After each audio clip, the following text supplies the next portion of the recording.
حضور صلی اللہ علیہ وسلم کی واضح پیشین گوئیاں ہیں، قیامت سے قبل اس پورے کرۂ ارضی پر اللہ کا دین غالب ہو کر رہے گا۔ میں نے بارہا کہا اپنی تقریروں میں کبھی نہ مانتا کہ ایسا ہو سکتا ہے اگر حضور نے نہ فرمایا ہوتا۔ یہ حضور سے پہلے کسی رسول کے ہاتھوں نہیں ہوا، تو اب جبکہ نبوت ختم، رسول ختم، رسالت ختم، اب کیسے ہو جائے گا؟ مجھ جیسے ٹٹپونجیے قسم کے قائدین کے ذریعے سے کیسے ہو جائے گا؟ جبکہ انبیاء کے ہاتھوں نہیں ہوا، موسیٰ کے ہاتھ سے نہیں ہوا، عیسیٰ کے ہاتھ سے نہیں ہوا، ابراہیم کے ہاتھ سے نہیں ہوا، نوح کے ہاتھ سے نہیں ہوا، کیسے ہو جائے گا؟ میں کبھی نہ مانتا، لیکن ماننا پڑتا ہے۔ خبر دی ہے الصادق المصدوق محمد رسول اللہ،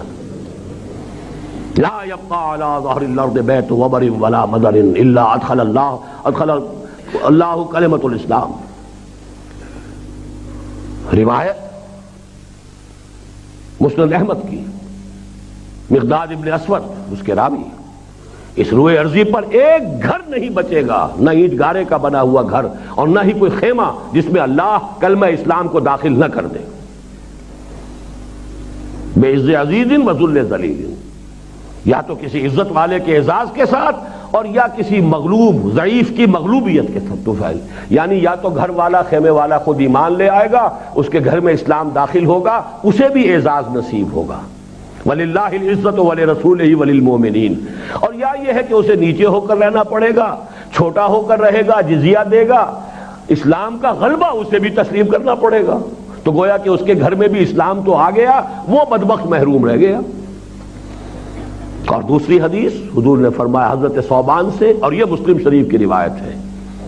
ان اللہ زوالی الارض، اللہ تعالیٰ نے میرے لیے پوری زمین کو سکیڑ دیا،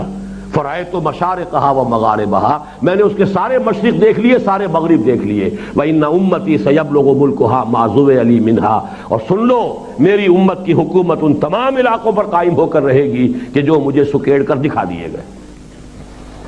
بہرحال ان دو حدیثوں کے بعد مجھے تو قطعاً کوئی شک نہیں ہے کہ یہ ہو کر رہنا ہے۔